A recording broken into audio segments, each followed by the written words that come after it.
This episode of The Clear Out was recorded on the 13th of May 2024 at home in Wicklow. And it is the second part of my series looking at masculinity.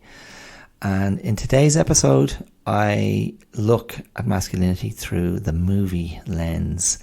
And I lay out three areas of reference for our ideas, our concepts of masculinity, and they are basically, virility or sexual potency, action or the willingness to use violence, and morality or choosing the right or wrong path, choosing the right or wrong thing to do. So, with those being my main jumping off points, I look at a whole load of different movies from different eras. I jump back and forth and just look at the way masculinity stories have played out. And I reference a lot of movies where that idea of the battle for asserting masculinity along those lines, whether it's moral or sexual or physical in terms of action, violence, protection, how it plays out along those lines, and different archetypes of masculinity. Often adhering to quite a binary view of masculinity, just for the sake of this episode. And there might be a little bit, but I think not much overlap with an episode I did previously about 3 years ago, which I think I called Learning Masculinity from the Movies, where I was trying to describe movies and characters that I'd responded to. And I think I described them as sort of like male chick flicks, like emotional men. So there's a little bit of overlap with that one, but not a lot, in fact. So I think if you like movies, you'll really enjoy this one. There's also a couple of references to the songs of Kenny Rogers. In fact, that's where I'll start. So you can check that out right around the corner. I'll see you then. Cheers.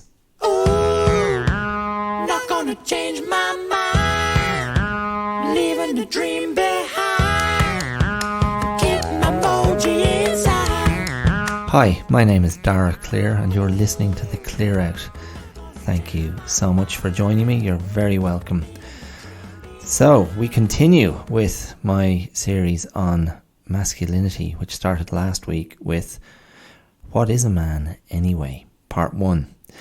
And today I'm going to try and continue that exploration, that reflection, having looked at my own more personal frameworks of masculinity last week, pitched against a bit of a laying of ground of the current scene and the current discourse around masculinity in the world, and obviously the popularity or the emergence and consolidation of the idea of toxic masculinity. And again, not for the first time, I'll express my own reluctance to fully embrace that as an accurate description of the less favourable behaviours. And that's a very that's a very euphemistic way to describe some of the really awful behaviours of some men. But in today's episode, what I'm going to try and do is really evaluate and look at how male stories play out in movies primarily, and how masculinity has been explored in film, staying between these lines of sort of defined or received masculinity ideals and masculinity models, which largely have adhered to very straight, hetero, able-bodied models of masculinity that are very much plugged into the upholding of patriarchal structures and power holding. And so through movies, I'll be just looking at how those models of masculinity have been challenged, how they've been represented, and as I see it, there's huge crossover outside, from the screen to real life, where if we stay looking at that dominant model of masculinity, the straight, patriarchal, power-holding model, it seems to my mind, and I'm trying to keep this confined to just a few main areas so the conversation can stay on track. To my mind, that form of masculinity can be divided roughly into three areas, which are virility, or basically potency, sexual potency specifically, and sexual potency versus impotency. So that's one section. Then a section, another main kind of pole of masculinity would be action, or the willingness to use violence. And of course that could be for good or for ill. Similarly, potency can fall into that frame of for good or ill. But that idea for good or ill leads me to the third pole, which is morality, or choosing to do wrong versus choosing to do right. And so I think there are other aspects of masculinity and other nuances of masculinity, but those three models, I think, play out when models of masculinity are reduced to character, placed into drama, placed into storytelling, placed into role models, placed into hero stories, and placed into those archetypal characters of good guy, bad guy, real man, not a real man. So what got me thinking on this track today was, for some reason, a couple of Kenny Rogers songs came into my head this morning. I was driving my daughter to school, and I was laughing because the two songs I was thinking of are Ruby, Don't Take Your Love to Town, and The Coward of the County. And I sang each respective line to my daughter in the car, and I was laughing because in my mind, in my memory, both songs have exactly the same feel, rhythm, tempo, and melody, which I know is not correct. But I was kind of pointing that out to my daughter, and she was just sullenly staring out the rainy windscreen at a horrible Monday morning, having just had a week off school, and she's got a bit of a cold. And it was just like, oh man, don't add to my misery by telling me your crap dated, dad references, in which I have absolutely zero interest. So I got a bit of eye rolling and yeah, whatever. But that idea of cowardice came to me, just recalling Coward of the County. And I remember as a kid hearing that song, probably not paying too much attention to the lyrics, but the idea of cowardice was very powerful and very evocative to me as a kid. And when I saw cowardice represented or played out in movies or TV, or in this case in a song, I found it a very compelling subject, because of course it was often very much a part of hero stories. Because often in the films that I can't even remember the films that I'd be thinking of now, but you remember different scenes of a man, often a young man, being publicly humiliated or dismissed. I even seem to remember one film where a guy had a yellow stripe painted down the middle of his back. So really, literally, putting that out there, a yellow coward. And I just thought it was the ultimate humiliation, and though I wouldn't have used the word then, the ultimate emasculation, and the kind of the social the social rejection of someone who was a coward. I found it really chilling. And what I realize now, of course, is that it might not necessarily be called cowardice, but the idea of a man who refuses to take action, particularly in situations of conflict, particularly in situations of physical conflict and physical danger.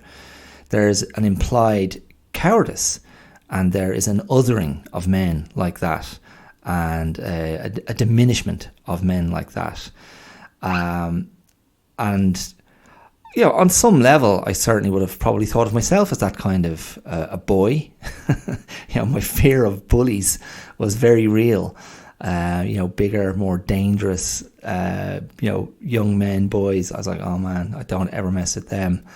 I wasn't in any way fearless. Now, I had a lot of energy and I was physically active, but that always felt like a very real threat.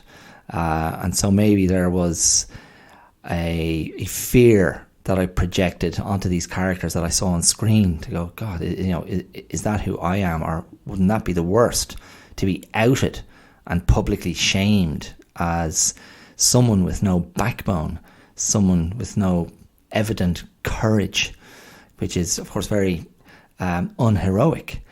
Now, often in those films, that idea of the coward would often be turned on his head, which was, of course, part of the dramatic success or the hero journey of the character in question, where they would overcome that cowardice or prove to the society or the community in question that no, they had the wrong idea about them.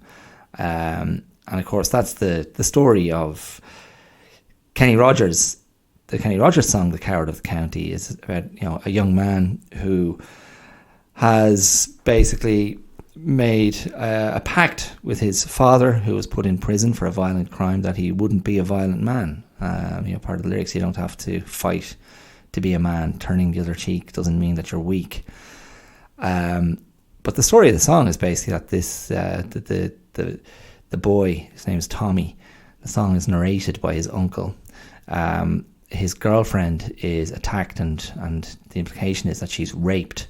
Multiply raped by a gang of brothers from the town, and the story of the song ends with Tommy confronting the attackers, rapists in the bar, and he goes in, he finds them in the bar, and he kind of turns to walk towards the door, and people think he's he's still a coward and he's getting slagged, but he locks the door and then turns back and beats the shit out of everybody. And so it's kind of the moral triumph of avenging the attack on his girlfriend and giving vent to his pent-up frustration, having swallowed the insult of being a coward his entire life.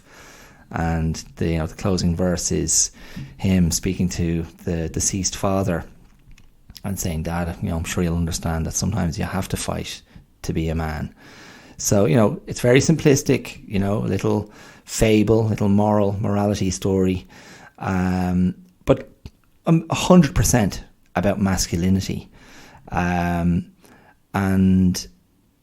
just to cross over and stay with Kenny Rogers to the idea of virility. The other song, Ruby, Don't Take Your Love to Town, is about a man who is incapacitated physically, disabled. So again, there's a broken or a compromised masculinity. So it's the character's lost the use of his legs, and he still craves the company and, again, implied the sexual intimacy of his partner, Ruby. But Ruby is taking her love to town and doing up her hair and putting on her lipstick and heading out the door. And it's, that's a very sympathetic story. A man who can no longer function sexually, and is being rejected by his partner, with whom he's still in love. And that's all fine. I was re-listening to the song this morning. But then right at the end of the song, she heads off out the door, and we're feeling sorry for the narrator of the song, he says, if I could move, I'd get my gun and put her in the ground. And I was like, oh, so for me, that was a real needle scratch moment. Like, what? And so then I'm like, okay, that's a very, very interesting message, isn't it? I think the song is the song from either the very late 70s or the very early 80s, like 79 or 81. And it was, I was going to say The Coward of the County was made into a film in 81, a TV movie, but Ruby, Don't Take Your Love to Town. That's an extraordinary line. And, my feeling, a lot of straight down the middle country music songs really spoke to, middle America, cowboy culture, very traditional men, maybe working the land, ranchers, farmers, whatever, manual workers. Country music wasn't necessarily speaking to people working in urban areas, working in cities. And I think from that song, if you can put a line in like that, if I could move, I'd get my gun and put her in the ground. And that idea isn't challenged in the song. I mean, that's there's an implied approval of that idea, that this woman who has rejected me because I'm paralyzed, this impulse I have, or instinct, that I'd like to kill her for this rejection, that goes unchallenged in the story of the song. And I'm like, I look at that and go, that's not great, is it? I mean, that's not a healthy that's not a healthy expression of masculine hurt. I'll kill the thing that rejects me, and I'll kill the woman. Of course, traditionally, the man has more power over the woman physically, and of course, economically, from a social status point of view as well. So, very, I'm hesitating to use the word problematic, but it's, it's. I have no issue. I can contextualize, misogynistic behavior. You can contextualize stuff and go, okay, well, that makes sense. And I've spoken before about the barometer of tone in movies, in stories. Like, what's the tone of this? And I think what's a little bit alarming about that line in that song is tonally, the song is, it's fundamentally totally sympathetic to the male narrator of the story, and it's presented as a very normal journey of personal emasculation, sexual impotence. I didn't do research on the song.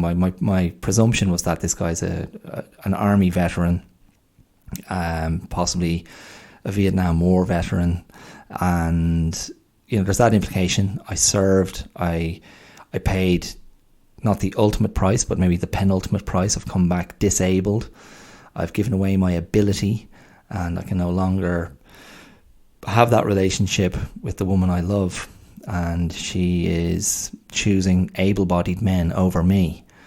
And as I say, that's a very sympathetic story. But you just throw in that one line at the end, and it's kind of taken as, okay, that's a normal reaction. I think, again, you have to, you put it into context. So if you're receiving that and going, sure, yeah, right on, man, that's the right way to respond to that woman. And it's not that she is in any way blameless, or it's not that she is not, not letting him down or betraying him, in a very fundamental way. But it's not like she's given a voice. Anyway, look, I'm not here to feminize or reappraise and deconstruct that song, but I just thought that was interesting, and it does tap into that area of male virility and the implications maybe for men in terms of my sexual function is a big part of my masculinity, and part of my status as a man, and the ability to satisfy a female lover in the hetero frame. I can think just quickly of a couple of other movies that look at that. Coming Home. Who do I want to say directed that? It was Hal Ashby, wasn't it? Coming Home. So John Voight as the veteran coming back from Vietnam, paralysed from the waist down, and he is one of a group of men of vets in a hospital, and Jane Fonda is the wife of an able-bodied army officer who's out in Vietnam, played by Bruce Dern, but she's helping out at the hospital, socialising with the men who've come back with legs they can no longer use, coming back with terrible injuries, and she and John Voight fall into a relationship. And again, it just kind of plays out that the challenge of what am I now, this broken body. A very sympathetic portrayal of that experience. And I think for me, one of my favourite scenes in that film is the opening scene, where you've got several of these vets, many of whom I think weren't actually actors, just talking, playing pool, in some sort of rec room at the hospital. And again, just that great sort of 70s style of let the camera roll, let the performers just interact, and lots of kind of overlapping dialogue, but very real, very authentic. I think also of Tom Cruise playing Ron Kovic in Born on the 4th of July, and he has a few different scenes after he's been injured and lost the use of his legs, and just full of sort of desperation and self-loathing and exasperation and despair at his impotency.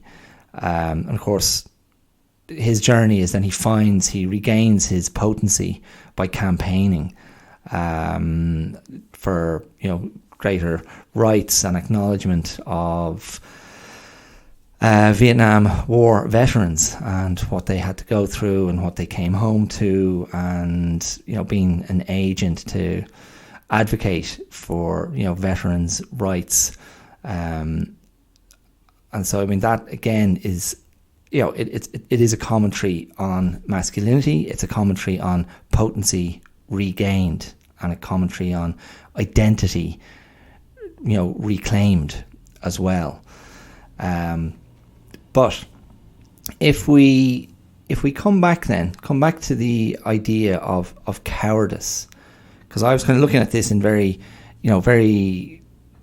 reduced terms, and the idea of cowardice versus action, or emasculation versus machismo, potency versus impotency, and I'll refer to something later, a show I just watched on Netflix recently, because that's taken to the absolute literal degree. But I was recalling Sam Peckinpah's 1971 film Straw Dogs. Sam Peckinpah, of course, is probably considered one of the great action movie directors of all time, and who really developed his own sort of style of very male storytelling, stories about men of action, stories about men of the gun, stories about men wrestling with that life. Certainly The Wild Bunch from a couple of years earlier, 1969, looking at these old kind of gunslingers and how they were just coming to the end of their time, and coming kind of face to face with their own sort of mortality, the passing of their way of life, their own sort of imminent impotency and fading, and how they sought to fight against the dying of the light. A great film, great Western. And then Straw Dogs, a couple of years later, it's fundamentally the story of the primal versus the civilized, and this is often, this can often play out, and maybe this was like a 70s obsession, where a lot of 70s movies try to play out the conflict, the cultural conflict, the identity conflict of the counterculture versus the establishment, and the identity conflict, and the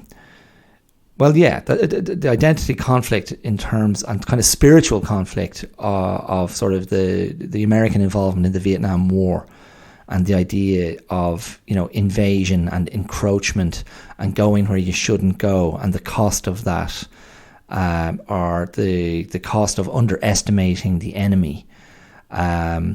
And so a movie, say for example, like Southern Comfort, which I think is 81, about National Guard reserves who are on a training weekend down in, I think, Louisiana, and they fire blanks at locals from their boat and scare them, but then end up in this bloody war with these local guys, these local kind of woodsmen, trappers, hunters. Keith Carradine is in that, and Fred Ward, amongst others. Good, heavy movie. But Straw Dogs takes this in a slightly more subtle way, and it's basically the invasion of urbanity into the rural area.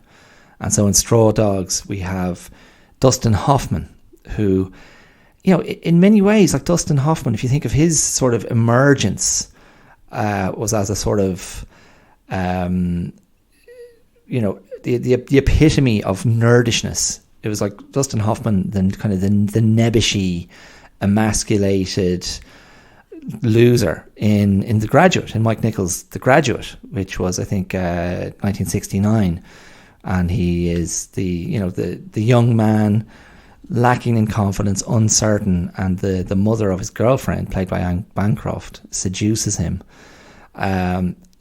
So Hoffman, you even think of his character in Midnight Cowboy, Rizzo, isn't it? Have I got that right?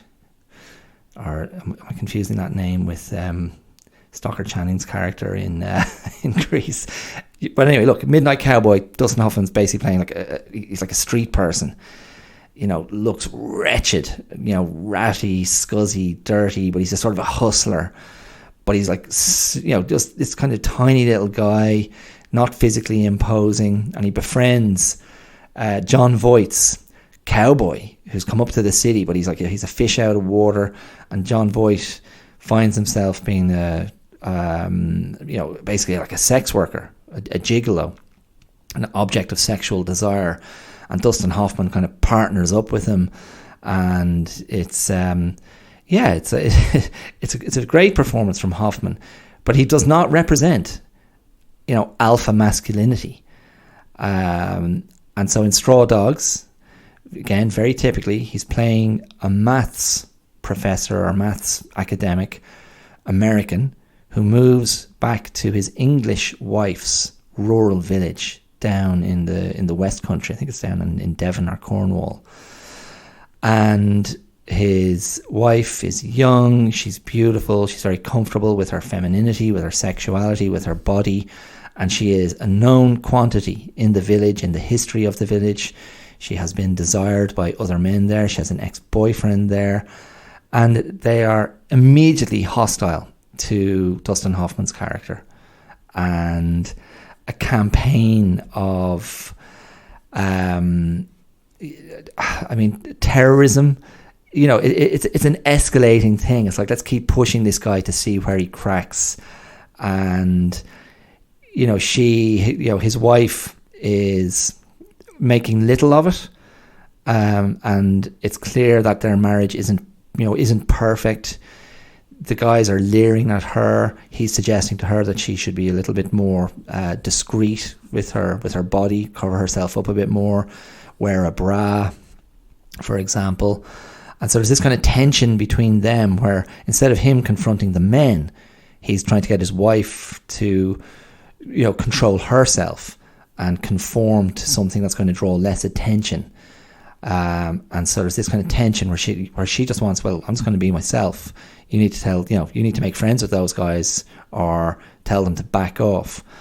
And so the momentum of the film is how the terrorism, which starts off as just, slagging and, low level intimidation, just escalates and escalates and escalates until probably the catalytic scene and event in the movie is when he is taken away from the house under the pretenses of going on a hunting trip with his wife left behind, played by Susan George, and her ex-boyfriend arrives and sexually assaults her.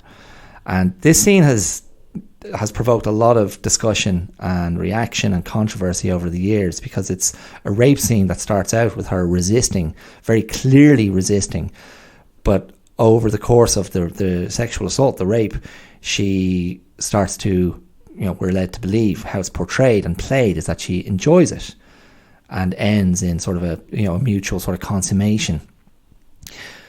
And that in itself is problematic enough in terms of it plays to a lot of male fantasies about rough sex and, a presumption of a certain female fantasy about how they would like to be treated or what they would like to happen to them. And that's its own issue. And I'm not going to speak to the veracity of that or not, because I don't have the data. But what follows up is a friend of the sexual assailant comes into the house just after the sexual assault, and he has a gun, and he keeps the friend at distance with his gun while he performs a second rape where there's no consent whatsoever or no yielding, and it's horrific, and Peckinpah doesn't hold back. So that's the kind of the tipping point event of the movie, or so we think. But ultimately, Hoffman gets caught up into the cycle of retributive violence because he's protecting the village idiot who has accidentally killed the daughter of one of the other men in the village. And so there's basically a lynch mob looking for him, and Dustin Hoffman offers the young guy shelter. And again, this is another tension brought into the relationship, because hold on, shouldn't he have been sticking up for his wife? In fact, when he goes into action, it's to protect the young man, played by David Warner, who needs his protection. And then that's when Dustin Hoffman suddenly, puts down his bookishness and drops the trappings of civility and, male evolution to something, the male evolution to something more civilized, something more urbane, educated, refined, non-violent, a man of words, a man of the mind. But what ultimately happens is Dustin Hoffman, it's just scenes of carnage and booby traps around the house to take on these multiple aggressors. So it's a very complex rendering of masculinity, and there are arguments. I saw one article that was arguing that it was a sort of a feminist text, sort of in disguise, because Susan George never deviates from her own path and behaves exactly how she wants to, and she still has a man, inverted commas, good man, i.e. Dustin Hoffman, his character. She has him still trying to control her and not really responding to what she needs and what she wants, and not really sexually satisfying her either. So it's a very particular type of maleness that is presented and encapsulated by Dustin Hoffman. But in terms of a hero journey, if on a very superficial level, we're going, okay, he finally had to become a man of action again, and had to either, if you want to say, he had to regress to an older version of male atavism, something savage and brutal, and something that was absolutely required for his survival and for the survival of his wife. And of course, for the survival of his own identity and his own integrity. But I don't think you come away from the end of that film going, well, that's great, those guys are set for life now. That idea then of the urban male, that's the urban male facing nature, and the refined male facing nature, that's a popular theme as well. And it's funny how, another movie from the 70s looked at that in the most brutal terms, and that was John Boorman's Deliverance, which was only a year later in 1972. And it's a bunch of city boys, played by Ned Beatty and John Voight and Burt Reynolds and Ronnie Cox, and they go on a trip into, down into the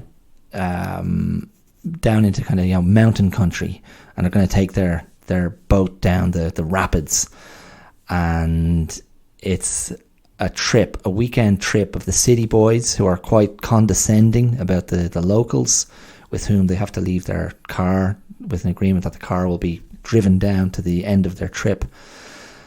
And so there's a tension almost immediately. And Burt Reynolds is like the absolute epitome of alpha masculinity. He's the confident one, he's muscular, he's got all the gear, he's ready to rock, and absolutely fearless. He's cocky, he's outspoken, and he's just like, his alphaness will win every battle fundamentally. And the movie turns this on its head when, after again the kind of the catalytic moment in the movie is when they bump up against these locals in the woods, while they're on their trip, and a horrific rape scene ensues of Ned Beatty's character, and Burt Reynolds comes to the rescue with his bow and arrow and kills one of the aggressors. But it does set in motion a chain of events where it's basically the guys are trying to get the hell out of there, and they are still being pursued by these kind of hillbilly men. And as they go down the rapids with their traumatized friend, there's a terrible accident in the boat.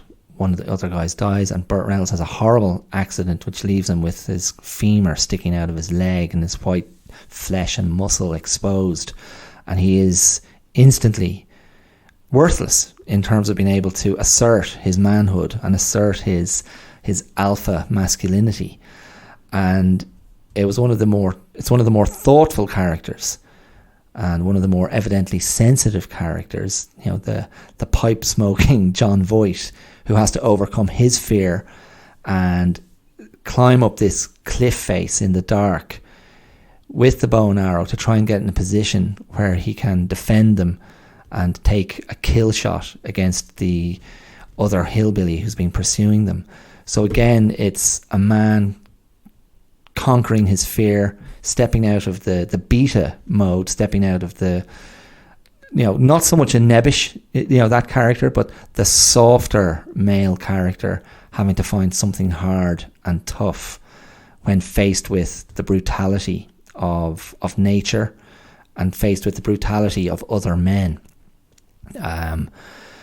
The only other film I was thinking of in a related context of conquering nature is Peter O'Toole as Lawrence of Arabia, as T.E. Lawrence, in that scene where he traverses the desert in the first sort of half of the film. And again, a key sequence in the movie, because by conquering the desert, by travelling across it successfully, he is given a status and a respect from the from the Arabs, with whom he is working. And Lawrence, of course, again a very complicated character, and certainly as Peter O'Toole portrays him, because there's a real vainglory, there's a real vanity to him as well. And this is again another aspect of masculinity, vanity and ego, which I suppose in a way plays into probably plays into it plays a little bit into virility. It plays into action, and it does play into morality as well, because why am I acting? Why am I doing this? Why am I a man of action? Because it's to self-aggrandize myself. It's to elevate my own status. For myself, for others, that's another interesting area where masculinity can be explored. But to stay with this idea then of the pushback of the softer man against the tougher man, Montgomery Clift, one of the early, one of that generation of actors who were a change from, they signified the change in style that came with, like, James Dean, that came with Brando, the guys who started to be more emotional in their work and presented much more vulnerable masculinity on screen. I mean, I can't say that without thinking of Marlon Brando's Terry Malloy in On the Waterfront, and his early scenes with Eve Marie Saint, and just his softness and his kind of vulnerability, but his seductiveness, just fantastic. So, and not like anything we'd seen before that. And Montgomery Clift was an actor who just often brought this sensitivity, this palpable sensitivity to his characters. And there's two movies I'm thinking of here where Montgomery Clift presents a sort of an oppositional force to the alpha masculinity, which depended on overt aggression and a willingness to use violence. So in From Here to Eternity in 1954, a Pearl Harbor set drama, I'm trying to think who wrote From Here to Eternity. It's a huge, blockbuster, bestseller, massive novel that I've never read, but I just know from having seen images of the book and having sold copies when I worked in bookshops. But From Here to Eternity fundamentally is the story of a character, Pruitt, who is stationed in Pearl Harbor before the Japanese attack that ultimately brought the Americans into the war, and he is known to have been a very good boxer, his character, and so the army guys, they want him to box for the army, box for them, represent their their outfit, and he's like, no, I'm not going to do that. And it sets up this kind of battle between him and his fellow soldiers and his superior officers. But the reason he doesn't want to fight is because he blinded a guy in sparring in the past. So he's like, I'm not boxing again because I'm not going to do that to somebody. So that's one of the central tensions of the movie. And we see him getting stick from other soldiers. Ernest Borgnine plays a very heavy, nasty piece of work in the movie. I think he runs the stockade, and he comes into conflict with a friend of Pruitt's, played by Frank Sinatra, playing a very outspoken, cocky Italian-American called Maggio, and where Pruitt won't be demonstrably aggressive and assertive, Maggio is. And he comes to a sticky end. Again, another key moment in the story. Burt Lancaster is one of the senior officers, and his masculinity is very much of the conventional traditional mode. Big, strong, broad-shouldered, unequivocally heterosexual, so much so that he's having an affair with his superior officer's wife, and they have that famous clinch in the surf down on the beach, which is one of the all-time classic images from all Hollywood movies. And, the rushing waves suggesting sexual climax. So again, we have these different iterations of masculinity. And Pruitt, the Montgomery Clift character, there's a morality in his soft masculinity. There's a morality in his non-violence. So that was something I responded to very strongly as a young guy watching that movie for the first time. To add to that, Pruitt is also a musician. He plays the trumpet. So, you put that in the mix. He's an artist, he's creative, and those kind of, wounded, soulful eyes, but he's straight as well. So there's only so far Hollywood movies were willing to go in terms of what they were presenting. Another film Montgomery Clift was in, another version of softer masculinity or more sensitive masculinity or more thoughtful masculinity, is in Red River from 1948. Again, another Western. And in Red River, Montgomery Clift's character, just like Matt Garth, comes up against John Wayne's character, Dunstan. And Dunstan is the older cowboy, and Garth, the Montgomery Clift character, is basically his adopted son. So they have this very close relationship. But Dunstan runs his crew, who are moving a huge herd of cattle across the country. And he runs his crew in a very tough, cruel way.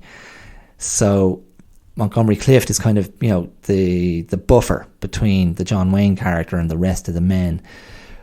But again, what you're seeing is a type of masculinity epitomized by John Wayne. And of course, historically, John Wayne was the ultimate alpha male, the stand-up guy, the, take no shit guy, no nonsense, straight talking, taking care of business. And in Red River, it goes too far, and he's too unyielding and too dogmatic and, too cruel in his treatment of the other men, and comes into conflict with Montgomery Clift's character, who has to overcome his love of John Wayne as a father figure and stand up to him. And that brings me to another version of this, the masculinity, which is the bad dad.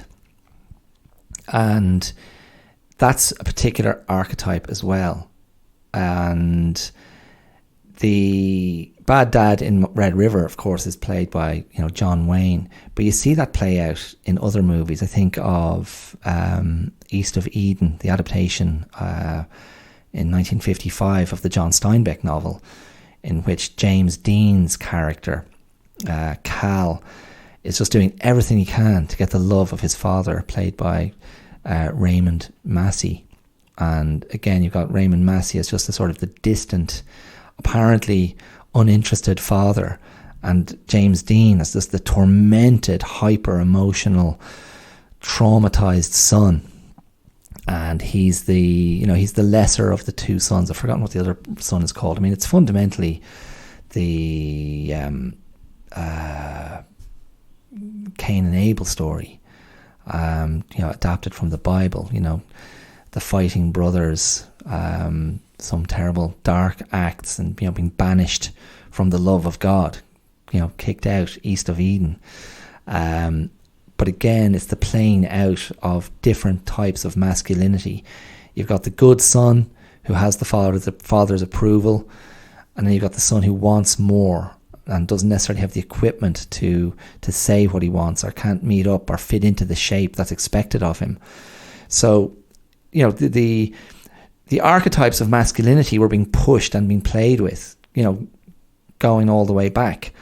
Other dads, bad dads or good dads, I'll give you a couple of examples of each. Another bad dad, moving forward in time to 1990's State of Grace.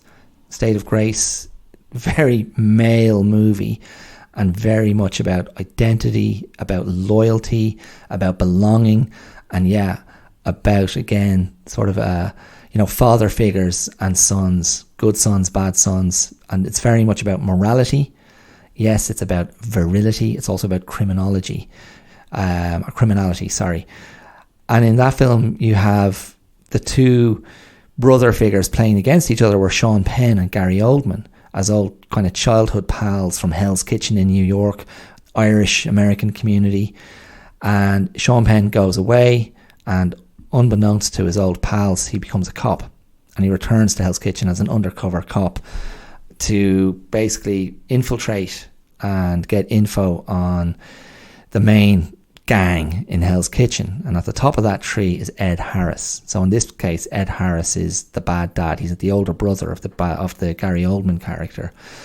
And Gary Oldman, it's one of the great early Gary Oldman performances, just totally going for it. There's an out of control, drunken psychopath, but a very likable character in the movie.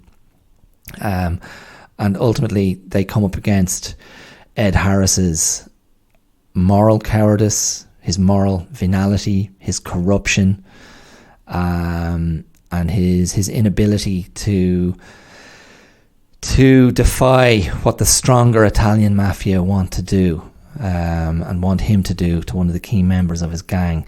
Very stylish movie, quite dated looking, I suppose, but there's a great climactic gunfight at the end. That character actor R.D. Cole, what a great face. In a bar in low light, shadows and light, on St. Patrick's Day, verging on black and white. A really cool little movie from 1990. And, Sean Penn, he's embodying that sort of the moral conflict. Do I go against my old pals? I'm being dishonest because I'm not letting them know that I'm a cop. I've got their respect, I've got their love, but I'm betraying them. But I know it's the right thing to do because Ed Harris is a bad character. I mean, I was so immersed in all of that as at whatever age I was, 16, 17 when I first saw it. I just loved it. But again, the bad dad, Ed Harris. Two good dads, quickly. Lawrence Fishburne in Boys in the Hood from 1991. John Singleton's extraordinary debut film, looking at African-American guys, young African-American guys, and the pressures they were under in LA in the early 90s, trying to escape the poverty trap, trying to just use everything they could to transcend, to move on, to keep their integrity, to keep themselves kind of clean, honest, decent. And Lawrence Fishburne, I remember seeing that movie and just going, oh man, I just love this guy. I love this actor and I love this character with the great name Furious Styles, and his absolute rock solid, unambiguous, righteous fathering. Just stepping into that role, so clear about what he wanted. The love was evident, but the clarity of his message and his moral guidance was so clear. And Cuba Gooding Jr. in his breakout performance, brilliant as Trey Styles, his son. Of course, the mother was Angela Bassett. What a team. Now, Angela Bassett and Lawrence Fishburne, they weren't together in the movie.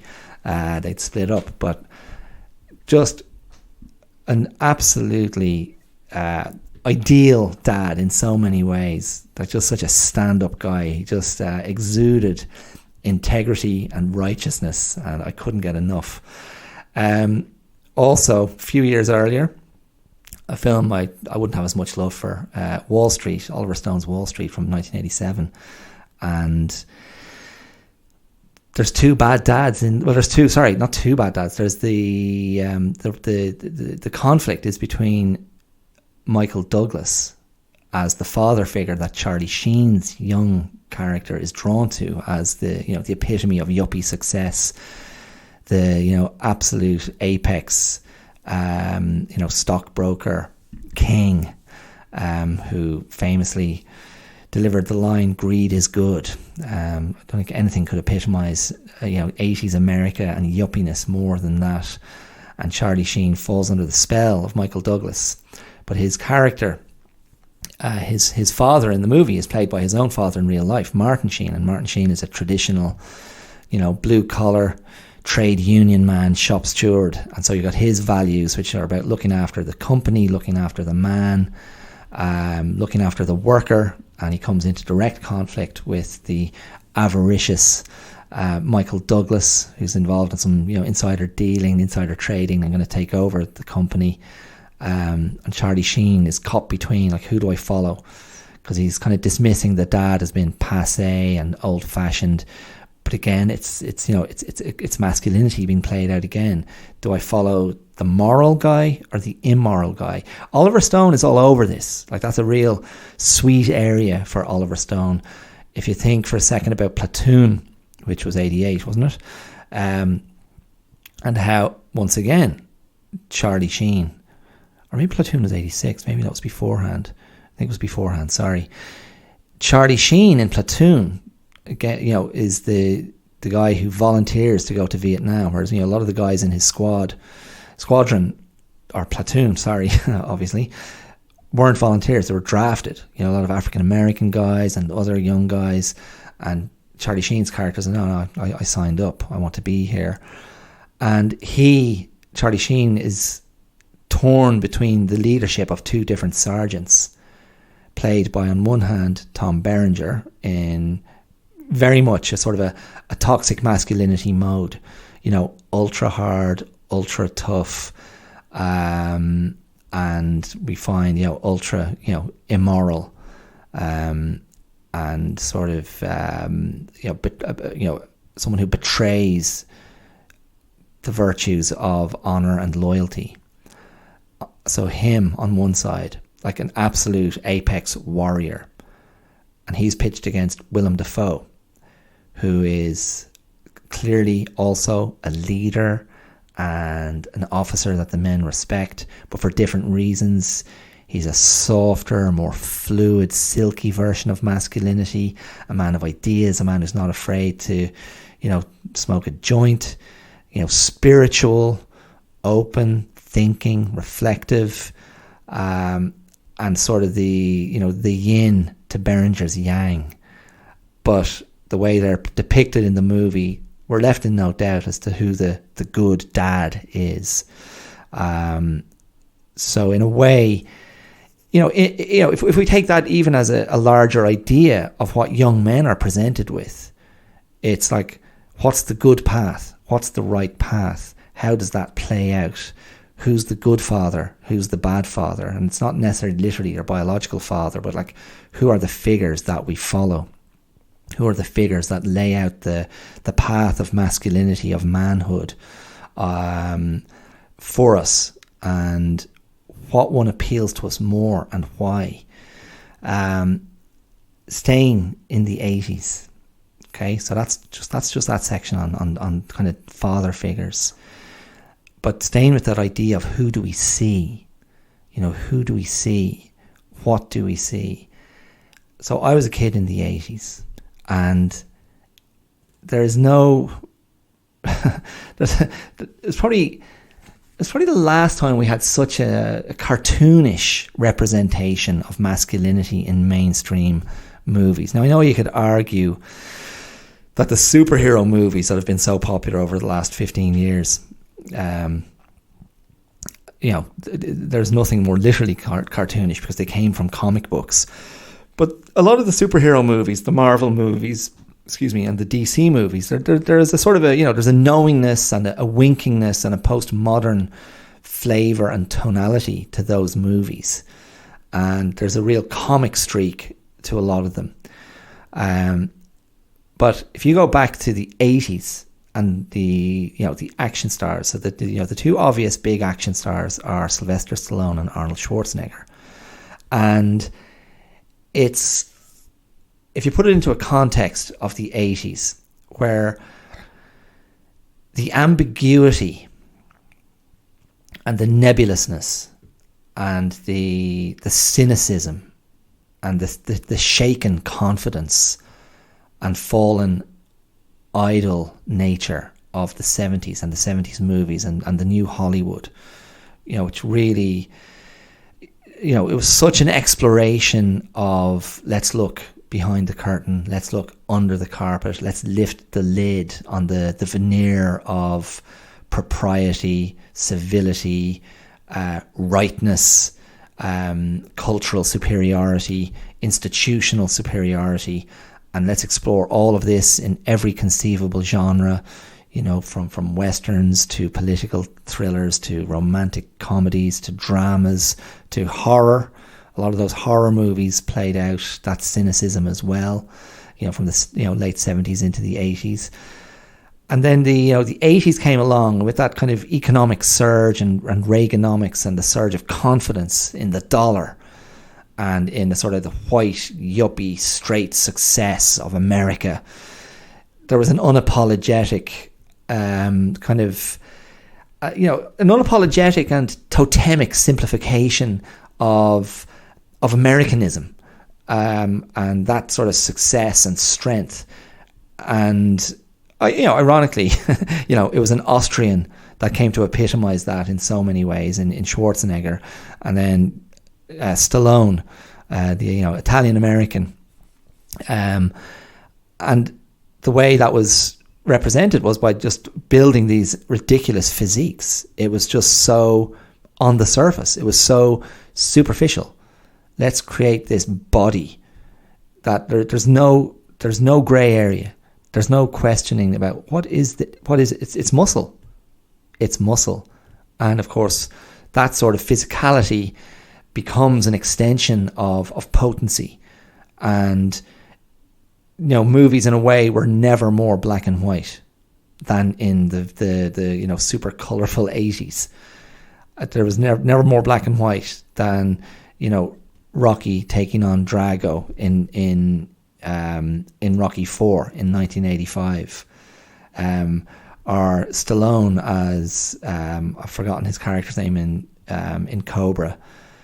Crime's the disease and he's the cure. Rambo 3 taking on Afghanistan, just absolute black and white. Schwarzenegger was a bit different, because Schwarzenegger, of course, when his first real massive success, Terminator in 1984, he's an evil cyborg, a killing machine, but he doesn't really have a personality as such. Like he's a program, and so I think that allowed the audiences to go, okay, Michael Biehn's character, who's come back to save the sort of the hero of the resistance, the mother who's going to give birth to the hero of the resistance, the human resistance in the future, to fight off these robot machine overlords. Michael Biehn was the protagonist along with Linda Hamilton, and Schwarzenegger. But Schwarzenegger is the star of that show because of his physicality and there's something that Schwarzenegger has.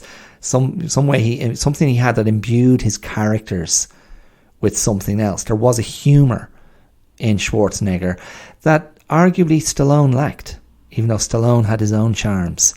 Different kind of actor. So you have Schwarzenegger in those movies, and also movies like Commando, Predator. This is all 80s. Commando 85, Predator 87.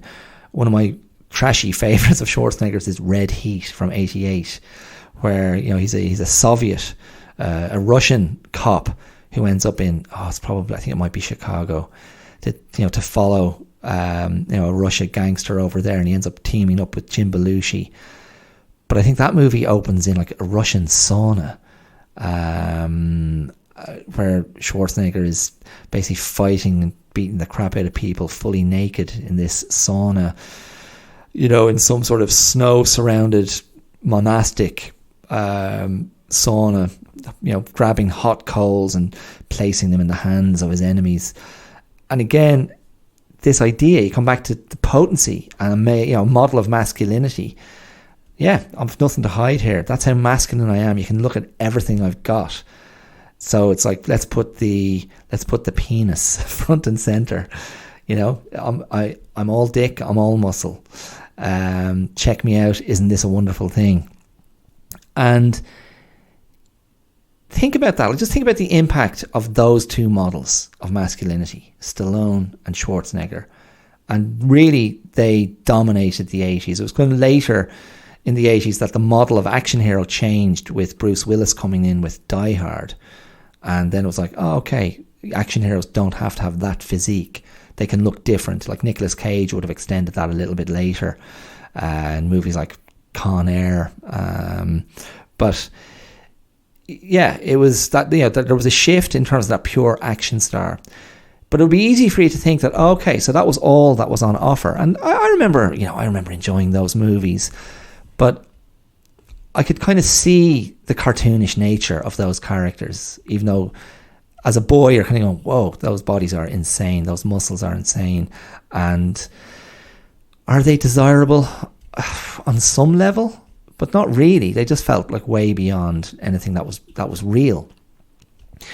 But at the same time, as this kind of apex era for Stallone and Schwarzenegger, pure muscle men, really, as I say, unambiguous, unreconstructed men. One of the other actors of that era who was incredibly successful and really completely different to those two, and an actor that I found fascinating, somewhat beguiling, was William Hurt.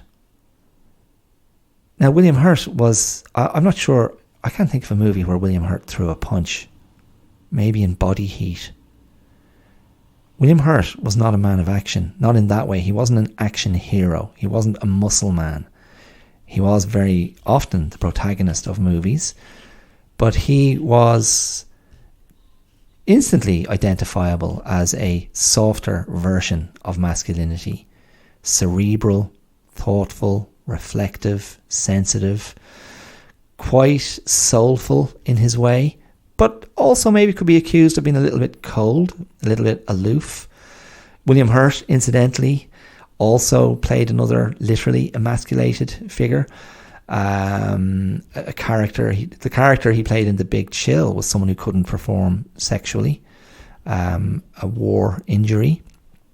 And that's, that plays out explicitly in the story. But the first thing I ever saw William Hurt in was 1985's Kiss of the Spider Woman, in which he played a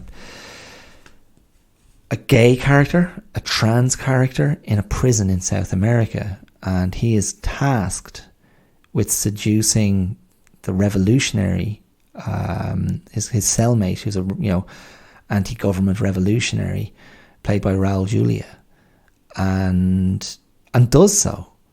And I just remember finding that film fascinating and thinking, I really like this character. I really like these actors.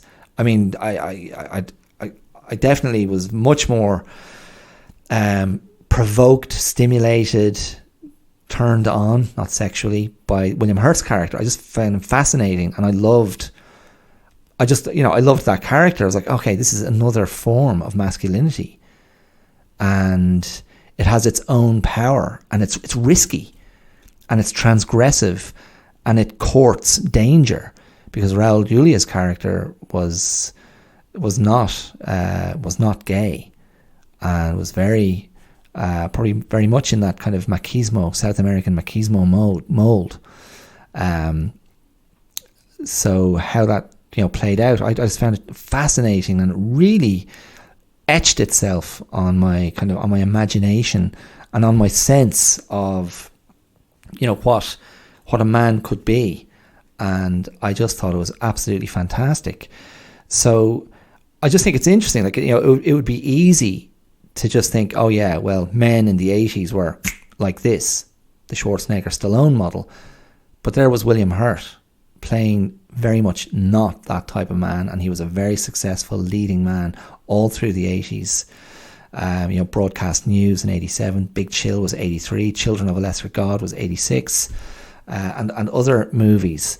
In fact, I think the only time I saw him playing a kind of a heavy or a violent character was in David Cronenberg's A History of Violence, in which he plays Viggo Mortensen's older brother to great effect, and he's quite a very sinister and unsettling character, but in a very original way. I just really miss William Hurt as an actor. I know there are well documented stories about his behaviour when I think he was in the grip of alcoholism, and he didn't treat Marlene Matlin very well, I think, particularly his co-star from Children of a Lesser God, with whom he ended up in a relationship that I believe was quite abusive. But I just think he was a very original actor, really, really interesting. So also, again, another counter to the action hero, there was another movie that I remember going to the cinema to see in 1984, and that was Revenge of the Nerds. Revenge of the Nerds, I'm not sure I've seen it any time, past the late 80s. But it was, basically it was little guys against the big guys, the losers against the winners. the nerds against the jocks, and chief amongst the nerds was Robert Carradine as their sort of de facto leader, and it's a kind of a sex comedy, sex romp, college fun, and I remember seeing that and having enormous empathy for the nerds and thinking, like, these are good guys. They're funny, they're smart, they're kind of doofuses. One of the characters was a black gay guy who presented in a very effeminate way. I'm not sure how well that comedy ages now, but what you got from the nerds was a sense of inclusiveness and a comfort with diversity, which, as a 10-year-old or 11-year-old, when I saw it, I was like, yeah, this is good. I like this message. Before I would have been able to say what diversity was. And the jocks, who were basically, preppy, yuppie, jocks, sports stars, they were they weren't portrayed favorably at all. And the movie ends with some sort of them against us sports competition that the nerds somehow contrived to win. And again, it was another version of masculinity that was being played out that let you go, okay, it's not always about the alpha model, the alpha straight model either.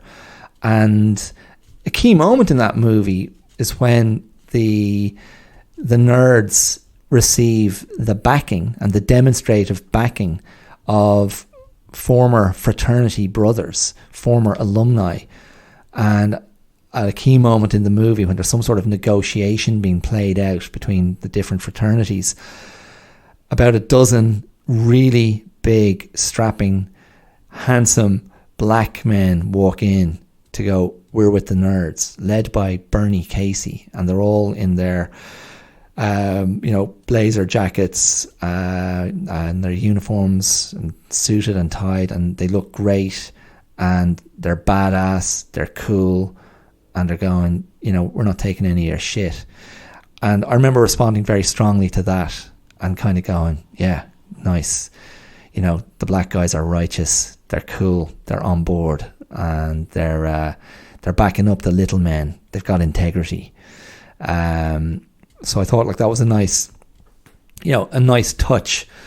But this idea that the kind of the counter masculine or the soft masculine that was being presented in movies, like, as I said, I referred to The Graduate earlier, Dustin Hoffman, 1967, Revenge of the Nerds, 1984. Clute is a movie I think of as well. Alan J. Pakula's Clute, 1971. Donald Sutherland as the small town cop who comes to the city to investigate a crime, finds himself teaming up with Jane Fonda's sex worker, and again, one of these twisty, noirish, cynical, ambiguous 70s thrillers full of paranoia, full of shadow, full of darkness, full of uncertain morality. And in that movie, like, Donald Sutherland, he looks dorky, he looks kind of goggle-eyed, he looks totally out of his depth, and he is, it's like Jane Fonda epitomizes the masculine in that movie. There's something about her, that kind of patrician vibe that Jane Fonda had, and the way she kind of minds and seduces Donald Sutherland. Again, that kind of sort of a role reversal, and that's something I haven't spoken about, but maybe I will next week.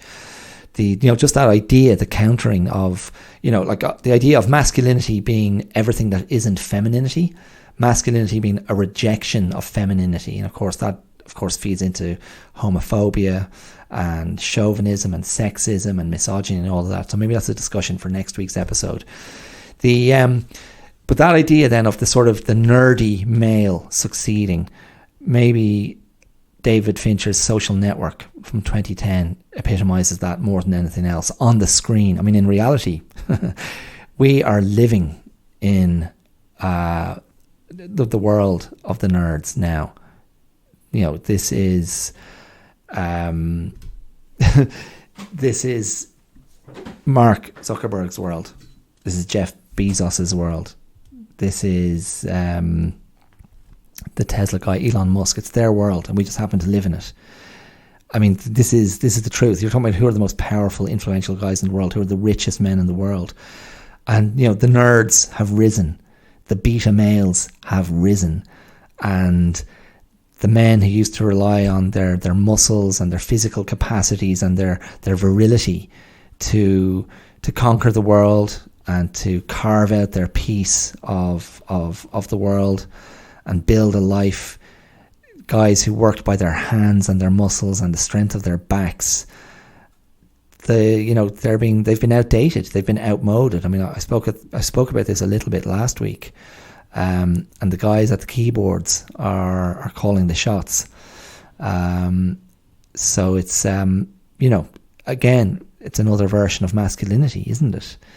Let me just finish with a few more other references, a few more movie references, just in case you're interested, because I think this ties in well with the idea of how the tech guys have taken over, because really the takeover of tech it's modernity dominating the past, and it's modernity in the form of tech beating down obsolescence and making a mockery of past values. And so that's a point of tension, isn't it?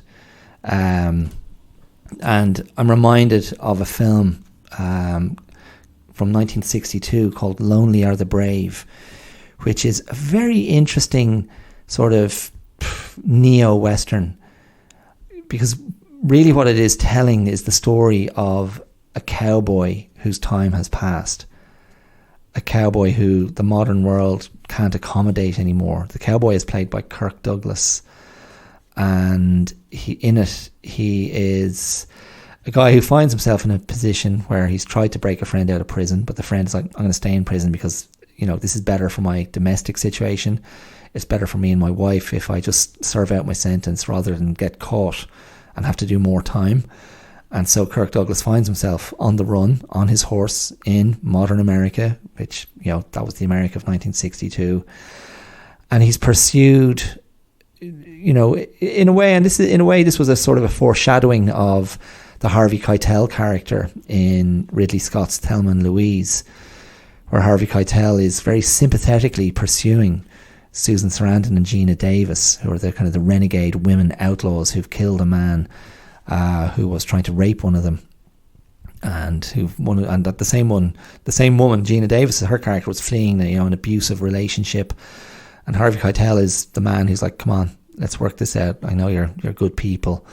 But in the 1962 movie Lonely Are the Brave, Kirk Douglas is pursued sympathetically, patiently, with almost no animosity by Walter Matthau.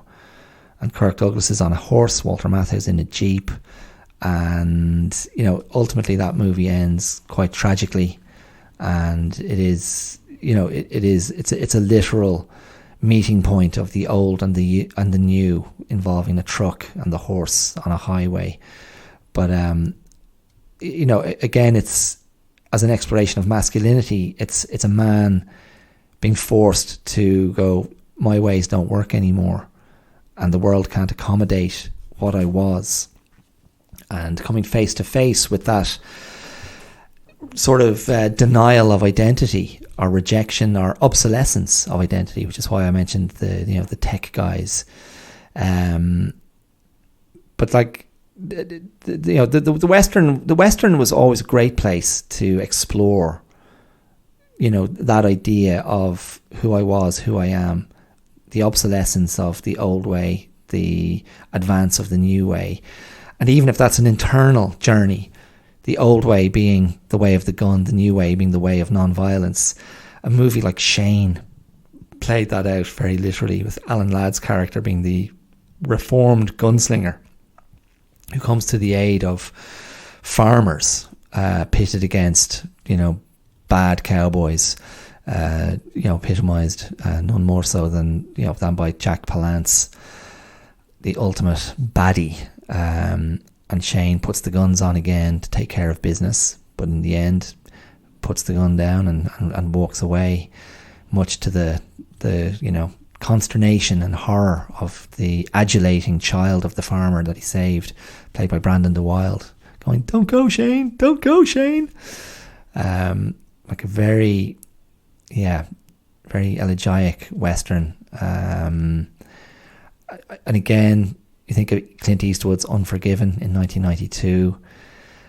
The old gunslinger reluctantly being called back for one more job, getting his ass kicked, and then just accessing the inner rage and coldly going about the business of vengeance after his friend has been beaten to death and displayed for all to see in the village. The Morgan, his pal Morgan Freeman in that case. So yeah, I mean, just millions of movies come to mind. The Man Who Shot Liberty Valance, John Ford's 1962 movie. Again, another sort of revisionist Western, because it's about a man who rose to fame and political success based on the legend that he killed a notorious villain. James Stewart plays the man who rose to prominence. The villain was played by Lee Marvin. And the story of the movie is basically how John Wayne, a character in the film, was the man who really killed the Lee Marvin character, and was the more obvious alpha hero who could, the white hat conquering the black hat, and the cowboy formula of, good cowboys wearing white hats, bad cowboys wearing black hats.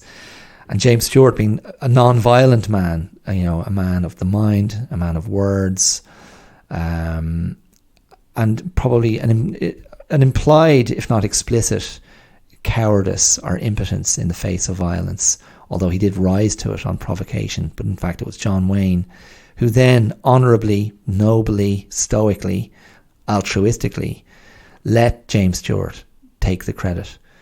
And the framing device of the movie is James Stewart as an older man coming back to the town to the funeral of John Wayne's character, who's been buried in a pauper's grave. So while he's enjoyed a life of success and high status, credibility, John Wayne dies impoverished. But he is the nobler archetype. And again, like a director like John Ford was always exploring those ideas of masculinity and identity and Americanism, I suppose, the American identity, which is why the Searchers is held up by so many as one of the great explorations of masculinity and I think American identity in the history of movies. So there you go. That's a lot of stuff. That's a lot of movies. A lot of movie references there. I did. I got through an awful lot there. I hope you could bear with me. I hope a lot of those movies are known to you or I've piqued your interest. One other thing I recommend you have a look at, and I'll stick a link to this in the show notes. I came across an article just examining the use of the term toxic masculinity. And this was an article written by Michael Kimmel, who's a sociology academic in the States. And it was from a website called IAI, Institute of Art and Ideas, I think. So it's iai.tv. And I just came across this article this morning, and it's not an especially long article, but I found it just very clear-eyed, easy to grasp, and just laying out a lot of the things that I've been talking about. And it pitched in a very, just in a very fundamental way, it pitched the idea of good men versus real men, and explored the idea of the ideal of masculinity that many young guys feel they understand, which adheres to ideas of integrity and honor, protection, responsibility, versus the social pressures to act like real men, which was represented by ideas of, never crying, showing no emotion, being tough, maybe being sexist, being transgressive, breaking rules, and that sort of thing. So it's a really nice article that also shows awareness of the conventionality of viewing masculinity through a straight lens a lot of the time. So I'll stick a link to that in the show notes, and you can check it out at your leisure. And yeah, I'll keep this conversation going next week, which will be part 3 of what is a man anyway. And I hope you'll be sufficiently interested to listen again. Do please show me some love on social media if you're inspired to do so. You can find The Clear Out on Instagram, on Facebook, and on YouTube. So, leave a review, leave a comment, share, like, whatever. I love it all.